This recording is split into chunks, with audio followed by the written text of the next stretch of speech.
নমস্কার, পিয়ালির রান্নাঘরে সকলকে স্বাগত জানাই। আজ বানাচ্ছি আলু বেগুন বড়ি দিয়ে পাতলা মাছের ঝোল। এই মাছের ঝোল বানাতে প্রথমেই আমি নিয়ে নিয়েছি 5 পিস রুই মাছ। রুই মাছের মধ্যে সামান্য পরিমাণে হলুদ ও লবণ মাখিয়ে নিচ্ছি।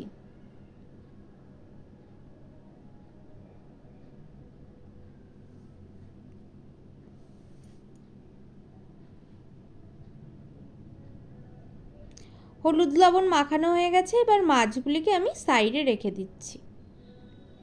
গ্যাসের ওপর কড়াই চাপিয়ে তাতে দিয়ে দিচ্ছি 4 টেবিল চামচ সরিষার তেল।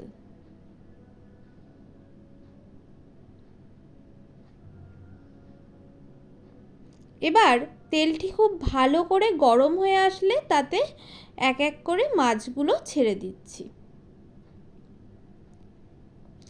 মাছগুলি এপিট ওপিট করে লাল লাল করে ভেজে নিতে হবে।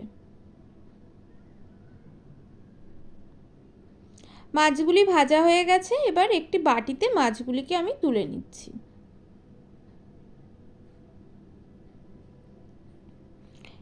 ওই তেলের মধ্যে আমি কয়েকটি বড়িও ভেজে নিচ্ছি।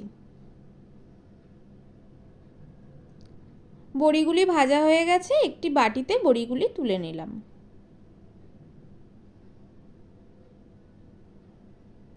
ওই তেলের মধ্যে আমি আরও 2 টেবিল চামচ সরিষার তেল দিয়ে দিলাম। তেলটি গরম হয়ে আসলে লম্বা লম্বা করে কেটে রাখা কয়েকটি আলুর টুকরো দিয়ে দিচ্ছি। আলুগুলিকে একটু লালচে করে ভেজে নেব।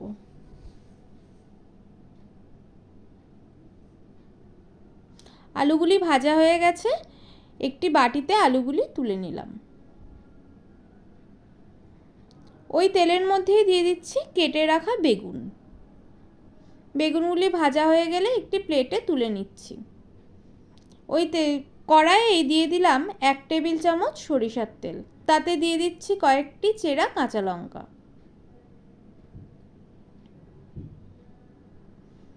তার মধ্যে দিয়ে দিচ্ছি 1.5 চা চামচ সরিষা বাটা ও 1.5 চা চামচ জিরা বাটা।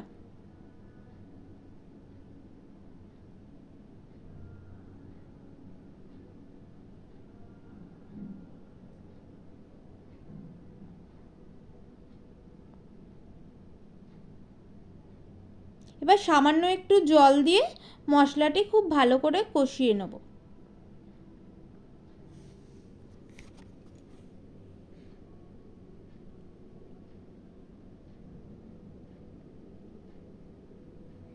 মশলাটি একটু কষে আসলে এর মধ্যে দিয়ে দিচ্ছি স্বাদ অনুযায়ী লবণ, 1 চা চামচ হলুদ গুঁড়ো, 1/2 চা চামচ কাশ্মীরি লঙ্কার গুঁড়ো ও 1/2 চা চামচ গোলমরিচের গুঁড়ো।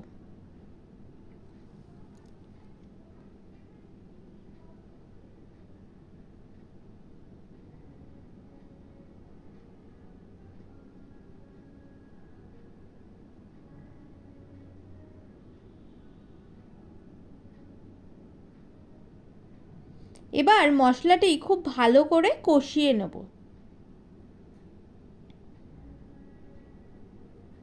মশলাটির থেকে তেল ছেড়ে আসলে তাতে দিয়ে দিচ্ছি ভেজে রাখা আলুগুলিকে।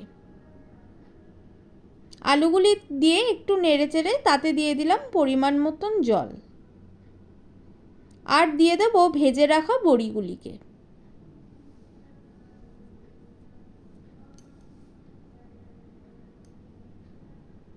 এবার একটু নেড়েচেড়ে আমি ঢাকনা দিয়ে দেবো।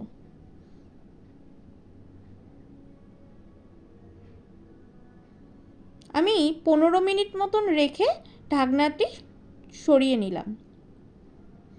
এরই মধ্যে আমার আলু ও বড়িগুলি ভালোভাবে সিদ্ধ হয়ে গেছে। এবার দিয়ে দেব ভেজে রাখা বেগুনগুলিকে।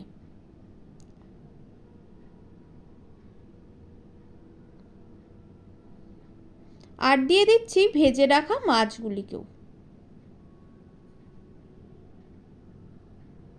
এবার একটু ফুটিয়ে নিলেই তৈরি হয়ে গেল আমাদের আলু বেগুন বড়ি দিয়ে পাতলা মাছের ঝোল।